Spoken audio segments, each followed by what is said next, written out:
Hello, it's Soul with another video. With the Shadowlands pre-expansion patch out, I'd like to address one of the more neglected systems in the World of Warcraft, the social systems. The pre-made group tool sucks. WoW communities, as much as I have championed them, suck. Raider.io, as popular and as helpful as it is, it sucks really bad, at least according to some. While I can't just talk Raider.io away, I can speak for improvement for the pre-made group tool and WoW communities so that, alongside a growing competitive scene, players can still have an opportunity to find and build their own groups without feeling like that scene is pushing them out. For context, I'm going to put most of my focus on Mythic Plus grouping, so these comments are going to be like spicy. This right here is the pre-made group tool, introduced in the year 2014 in patch 6.0.2, the Warlords of Draenor pre-expansion patch. This changed the landscape of grouping in the World of Warcraft, making it much easier for groups to fill out empty spots, and for individuals to find groups to run content in their own time. Its main draw was that it allowed searching cross-realm, further blurring the lines between realms for the sake of finding a temporary partnership with the hopes of building long-lasting relationships. Maybe. A few years later, World of Warcraft Legion was unleashed upon the world, ushering in a new pillar of endgame with Mythic Keystone Dungeons, or Mythic Plus, and the landscape changed once again. The idea of endgame expanded beyond raids and into small group content, offering challenge, rewards, and glory in the form of the Mythic Dungeon Invitational. Throughout 2017, Raider.io launched as a website and a tool to address the weaknesses of the pre-made group tool as Mythic Plus grew in prominence.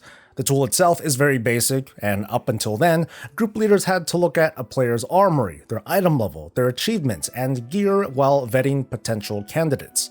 Raider.io sped up the process to a great degree, and today it's been extremely effective at securing reliable players at a higher rate than before. It's basically helped to ensure more successful dungeon runs, but some have claimed that it's also created a more toxic environment with arbitrary and unnecessary requirements.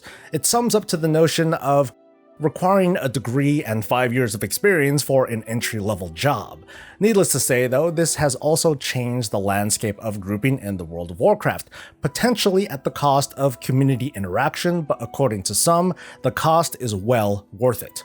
In 2018, the Battle for Azeroth expansion launched, and along with that came the WoW Community Tool, a feature that allowed community leaders to create something like a cross-server guild, or maybe a more exclusive, invite-only microcosm of the group finder. But without the ability to promote or search for communities, this feature simply couldn't take off. Thus, the landscape of grouping in WoW did not change. A year later, a search feature was finally added to WoW communities. Woo! And still nothing changed. Now, why is that? I have a very simple reason, and it's hard to argue, but it's because many players neither need nor care to be a part of a community, because these players might say that it's harder, or at least it's the more troublesome road to go down because they are forced to be less anonymous. Some of these people detest the thought of joining guilds for similar reasons. Blizzard also took a set and forget kind of attitude and hasn't done much to encourage the use or functionality of communities. More to the point though, why bother with communities when the pre-made group tool plus Raider.io works well enough with only a fraction of the effort? Now, I'm willing to stick my neck out and argue, and you'll probably disagree with me at some level, but Blizzard's mistake was not that WoW communities is not a good feature, but that it is a redundant feature, because the pre-made group tool still exists in all of its glory. Maybe what Blizzard should have done at the start of Battle for Azeroth was to first, put more time into communities so that it launched fully featured, and with the considerations of our feedback like cross-faction communication and a much larger character limit. The other is to sort of retire the current pre-made group tool, or at least have it take a back seat, but nerfing the incumbent feature would have caused a riot. Now, I'm not here to make war against Raider.io or its users. Clearly, it serves a function, and it's to the benefit of many, many Mythic Plus players who are not interested in the churn of going through less able players or the efforts to build a regular scheduled team. It's the old critique of playing WoW as a single-player game, only this time, it's using a community-made tool. The problem with Raider.io, at least for me, is that by default, it's not voluntary. Raider.io uses information from the WoW Armory, which is publicly available, but your score is calculated by the website. Your personal information, at least in the context of a video game, is translated into a single number with which to judge you. Granted, you can make your score no longer visible through the add-on by registering on the Raider.io site, then changing your privacy settings, and then deleting your registration as they themselves have instructed. But not only is that a hassle, not showing your score means that you have something to hide, which would make you much less likely to be invited to groups regardless of your prowess. It's not so simple to just outright remove the pre-made group tool either. Believe me, I sat down and tried thinking of what to do to make WoW communities the primary way to build pugs in WoW, but I just couldn't come up with anything remotely good. I decided on a different approach that won't take anything away. It won't revolutionize a damn thing, but it will hopefully set WoW in a better direction, so listen up.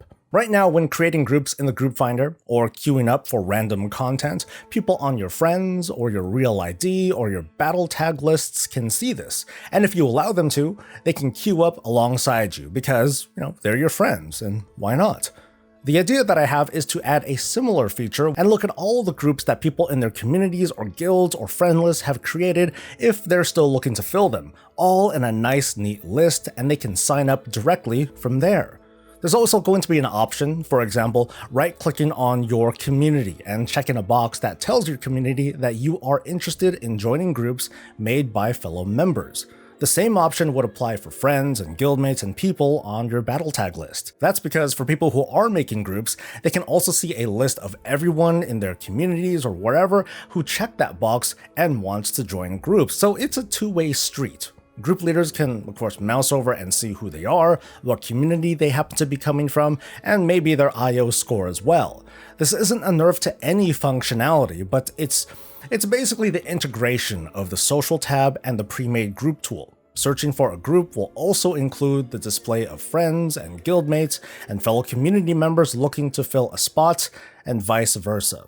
And of course, it's going to support add-ons like Raider.io to further curate. That's pretty much the whole idea. So why? What's the point? Why not just send a BattleNet status update or spam each of your community chats or whisper everyone?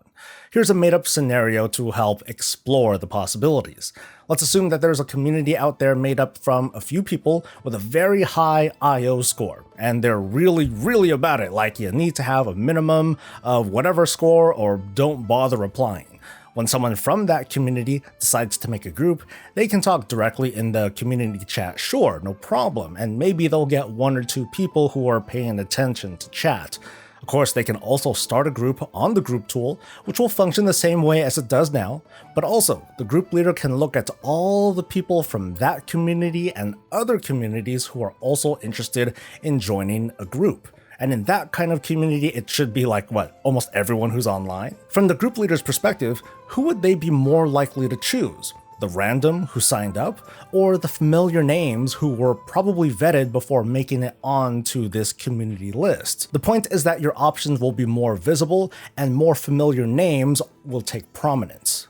That's enough about players in the higher band, so what about not so skilled or experienced players? Will this change or will this addition help at all? So here's another example, a different community curated specifically for less skilled players looking for a friendly and safe environment. A community that sets ground rules like no leaving groups, where voice chat is strongly encouraged, where IO score doesn't matter, where you can expect people to stop for a quick minute and ask questions, or maybe there's no keys above a certain level allowed, and the list goes on. The behavior is the same, only in this case, the group leader from this community might totally avoid the random people that sign up and are committed to getting fellow friends and community members. Obviously, they can spam the community and guild chats too. This is just a different approach. Another example, language barriers. Join that community where everyone speaks the same language, start building a group, and then ta-da, you get to see a list of everyone in that community who might want in. Your mileage, of course, is going to vary, but at least everyone will understand each other. Another example, let's say you're part of multiple communities and you happen to miss out on that high key group, like that group is already going, they're gone. But you also happen to see one of the old communities that you joined, the one for beginners, they happen to be looking for help. So that's an opportunity for you to go back and help pay it forward. Visibility. That's all I'm asking for here, folks. I'm not asking for the end of the tool or Raider IO, but to integrate these social systems and find some harmony. Now, I'm not an engineer, but I have a feeling that executing on this is much harder than I'm making it sound, but it seems like kind of a small but significant contribution to giving a helping hand to those who need it. But there's more that Blizzard can do to address some of the weaknesses of this kind of upgrade. Chief among them is to promote their own frickin' feature. Like, here's the Battle.net launcher. How many times have you seen a community being featured? Surprise, it hasn't. Knowing that a community can be featured on the launcher, like the possibility, puts a spark in people's heads. Maybe not you or me, but someone out there who sees a path to be recognized.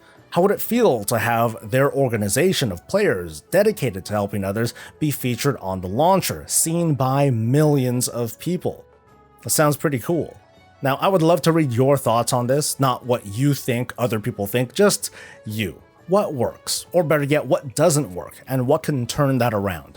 I would love it if you were to leave a comment below, and to like this video if you enjoyed the food for thought, and of course to subscribe for more of this and all things Warcraft. Until next time, folks, stay safe, stay healthy, and stay breezy.